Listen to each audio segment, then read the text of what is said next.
Assalamu alaikum. Lorsqu'on prend Surat Ghafir, la sourate numéro 40, à partir du verset 28, Allah Azza wa Jal va laisser parler un homme croyant de la famille de Pharaon. Et on voit qu'il va s'exprimer pendant de longs versets, jusqu'au verset numéro 44. Et quand on prend le texte en arabe, ça commence à partir d'ici, وَقَالَ رَجُلٌ مُؤْمِنٌ مِّنْ آلِ فِرْعَوْنَ, et ça continue. Page d'après, وَلَقَدْ جَاءَكُمْ يُوسُفَ, et encore page d'après, وَيَا قَوْمِ. Donc on voit que Allah Azza wa Jal a laissé ce croyant faisant partie de la famille de Pharaon s'exprimer dans le Coran dans plus de 2 pages. Et bien tout ça, ça nous montre quoi? Si on reprend le début de la sourate, Allah Azza wa Jal a dit La dhulma al-yawm, c'est-à-dire que le jour du jugement dernier, il n'y aura pas d'injustice. À tel point que Allah Azza wa Jal nous montre dans la page d'après que même ici-bas, Allah n'est pas injuste. Puisque Pharaon, étant l'une des pires créatures qui existaient sur terre, Allah Azza wa Jal a quand même fait mention de quelqu'un de sa famille.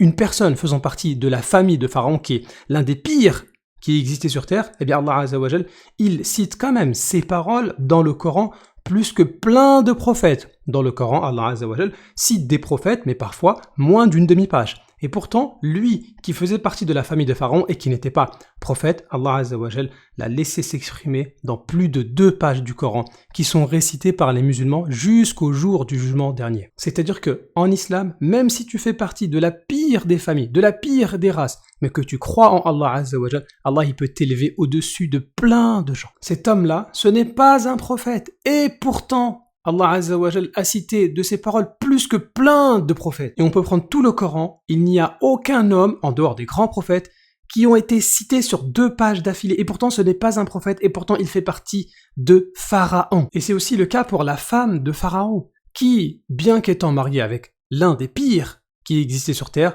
elle fera partie des meilleures femmes du monde, et elle est même citée en exemple pour les croyants, comme Allah Azza wa Jal nous le dit dans la sourate numéro 66. Donc, avec Allah le Tout-Puissant, il n'y a aucune injustice. Donc l'islam, c'est accessible à tout le monde, peu importe tes ancêtres, peu importe tes parents, peu importe ta famille, peu importe ton pays, et même peu importe ton passé, à condition que tu te repentes et que tu demandes sincèrement pardon à Allah Azza wa Jal, il peut effacer tous tes péchés. Et parmi les paroles magnifiques prononcées par ce croyant, cet homme faisant partie de la famille de Pharaon, il a dit à son peuple « Ya qawmi lakumul mulku al-yawma zahirina fil ard » Ô mon peuple, aujourd'hui vous avez la royauté de manière apparente. Pourquoi? Puisque juste avant, nous voyons que Allah Azza wa Jal a dit au début de la sourate « Limanil mulku al-yawm » c'est-à-dire que Allah Azza wa Jal, le jour de la résurrection, il va poser sa question.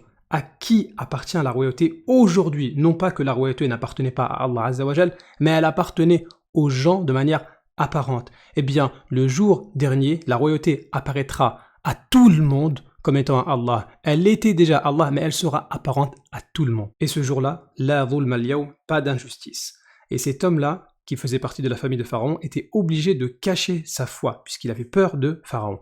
Et par la suite, Allah Azza wa Jal a dévoilé sa foi dans 2 pages du Coran que tous les musulmans récitent.